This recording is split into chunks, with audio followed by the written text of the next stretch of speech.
waktu. Saya itu Ustaz Felix, selain menghafal Al-Quran juga, saya menghafal dari kitab-kitab lain. Seperti Bible juga saya menghafal. Ya, dan saya dari sejak masuk kelas 1 aliyah. Ya, ada yang masuk Islam dan saya pinjam ya dari versinya Barnabas, versi yang lain, versi yang ada perubahan dan sebagainya itu saya kumpulkan. Jadi kadang kalau saya sedang libur, saya pergi ke toko buku, saya kumpulin lagi ada versi yang baru nggak, ada yang baru nggak. Jadi saya pelajari lagi. Sekarang contoh begini misalnya. Coba Anda buka di Perjanjian Lama, itu kitab Kejadian. Ustaz Felix boleh googling lah ya, kan sekarang sudah online ya. Di Kejadian coba buka pasal 32 ayat 28. Ya, pasal 32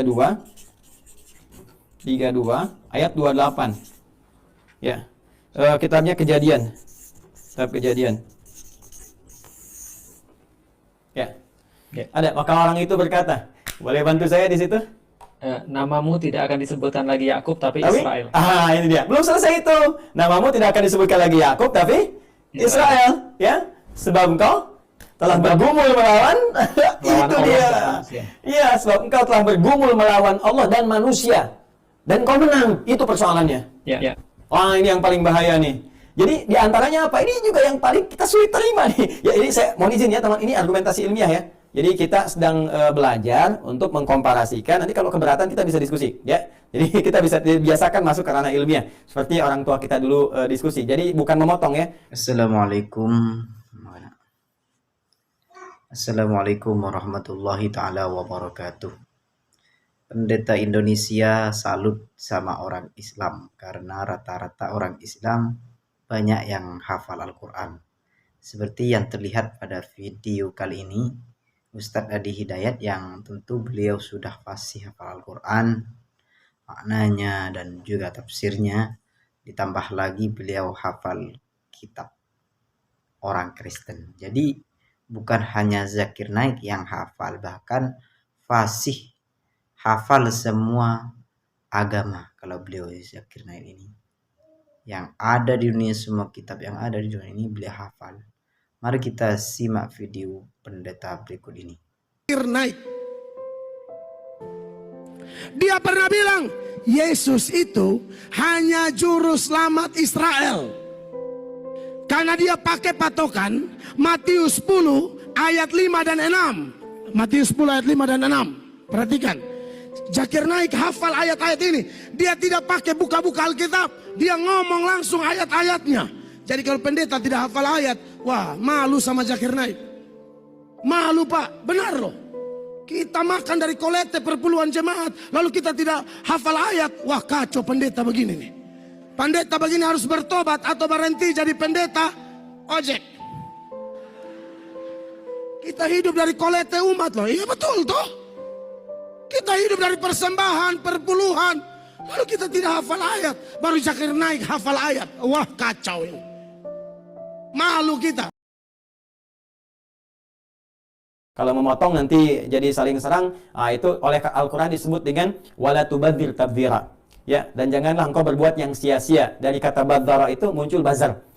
Itu dalilnya di Quran wala tubadzir tabdzira, dan janganlah engkau menjadi bazar dengan sebazar-bazarnya. Innal mubadzirina, sungguh para bazar itu kanu ikhwana syayatin, boleh jadi akan dekat kepada setan. Wa kana syaitan rabbihi kafura, sedangkan setan itu kepada Rabbnya dia ingkar. Makanya kalau ada bazar yang ingkar dengan ayat-ayat Allah, yang suka mencela, yang suka hadirkan hoax, yang suka mengadu domba, itu sudah ada wala tubadzir tabdzira. Kalau murid saya tahu tasrifan sorofnya, badzara yubadziru tabdzira. Nyambung Ustaz ya, antara bazar sama tabdir. Mohon izin teman-teman di bazar, mohon izin ya. Jadi ini cuma kajian ilmiah. Kajian ilmiah ya, tapi kalau Anda keberatan ya enggak apa-apa. Kalau memang itu tugas ya, saya tidak menghormati itu, tapi kalau Anda ditugaskan mengamati kajian saya juga, itu mungkin hidayah yang Allah berikan. Insyaallah. Mudah-mudahan ada kebaikan. Ini ya. Nah, kan di situ ada persoalan. Apa narasinya di situ? Nah, orang itu berkata, ya, namamu sekarang sudah bukan Yakub lagi. Apa namanya? Israel. Di sini kita temukan kalimat Israel pertama. Nanti saya mau bandingkan antara Israel yang ada di Al-Quran dengan Israel yang ada di dalam ini Kejadian. Pasal 32 ayat 28. Saya udah baca sarahnya ya, udah baca tafsirnya nih. Jadi saya tahu tafsiran yang menafsirkan malaikat, tafsiran menafsirkan Tuhan, manusia dan sebagainya. Insya Allah sudah saya baca, dan saya baca referensinya dari mana turunannya. Ya, saya sudah membiasakan itu. Jadi nanti di sini persoalan utamanya adalah satu, Yakub alaihissalam. Ini anaknya Ishak, turunan Nabi, dan jadi Nabi kemudian. Makanya Nabi mengatakan, ya ini dari orang mulia, dari mulia, rahim yang mulia, orang mulia lagi. Ya Nabi Muhammad SAW itu turunannya nanti dari mulia, ya dari ke Yusuf, Yakub mulia, Ishak mulia, Ibrahim mulia sampai dengan ke atasnya. Nah, saya teruskan ke sini, tapi di sini di Kejadian, ya pasal 32 ayat 28 dinarasikan Nabi Yakub itu pernah bergulat dengan Tuhan. Anda bisa bayangkan nggak? Jadi Smackdown itu bukan sekarang aja, dulu sudah ada gitu. Ini persoalan, dan Tuhan di Smackdown oleh Yakub. Ini persoalannya, dikalahkan. Jadi dalam gulat itu Tuhan kalah, Allah kalah katanya sama Yakub. Manusia juga kalah. Karena kalah itulah kemudian ya Yakub dinobatkan menjadi yang paling kuat pada masa itu, disebutnya dengan Israel. Jadi ganti namanya, jangan Yakub, Israel, untuk menyuguhkan kekuatan. Ya jangankan manusia, Tuhan aja kalah. Ya, jadi persoalan teman-teman sekalian, ini persoalan yang paling pertama menunjukkan bahwa ada problem di sini. Ya, ada problem, dan problem ini udah disoal oleh Al-Qur'an. Ini jadi celaka nanti. Jadi orang jadi salah cara berpikirnya. Cara pandangnya salah. Cuma nanti di dalam tafsirnya ini ada keterangan-keterangan yang mengatakan Yakub juga cedera bagian pangkal pahanya gitu kan. Jadi begitu Tuhannya kalah, kemudian Tuhan balas pukul ke bagian pangkal paha, kenalah pangkal paha itu sampai sekarang. Karena itu orang Yahudi tidak senang makan bagian paha yang tertutupi oleh kulit itu. Asalnya dari situ, ada tafsiran demikian. Itu bukan tafsiran Quran ya, tapi turunan dari sini. Nah, jadi teman-teman sekalian, saya mau turunkan bahwa ini yang disoal oleh Al-Quran. Dan karakter ini terbawa pada akhirnya.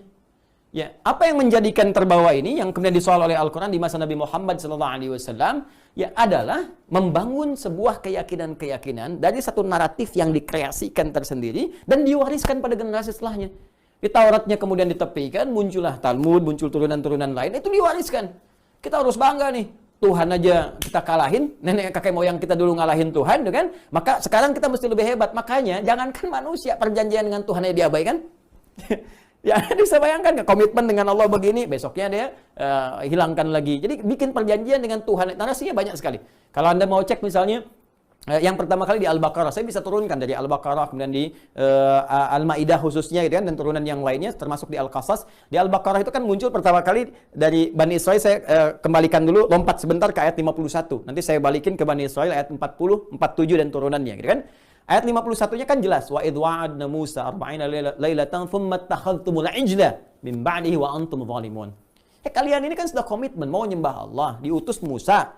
Ya, Musa tuh udah baru belum kering tuh tapak kaki itu. Tapak kaki belum kering, dibebaskan dari Firaun dan turunan-turunannya gitu kan. Yang turunan maksud di sini bala tentara yang pada saat itu ditenggelamkan ya di Laut Merah itu. Ketika semuanya selesai, selamat dari situ, Musa diminta oleh Allah menghadap dulu untuk mendapatkan pedoman hudan itu. Yang kelak disebut dengan Taurat, itu nama umumnya hudan. Nabi Adam dapat hudan, jadi semua nabi punya hudan. Al-Baqarah ayat 38. Yaqulna habitu minha jami'a fa imma yatiyanakum minni hudan. Musa dapat hudan, nanti namanya Taurat, gitu kan? Hudan tahu dari mana? Quran surah 17 ayat yang kedua. Wa id ataina Musal kitaba wa ja'alnahu hudan li bani Israil. Maka ketika dia kemudian berangkat ke Tur Sina itu, ya, kemudian untuk mendapatkan turunan Ten Commandments, 10 perintah Allah Subhanahu wa taala. Apa yang terjadi? Sudah komitmen mau nyembah Allah, dijaga juga oleh Nabi Harun yang alaihissalam, dijaga di situ dengan baik. Apa yang terjadi? Mereka tiba-tiba kemudian menyalahi ketentuan Allah.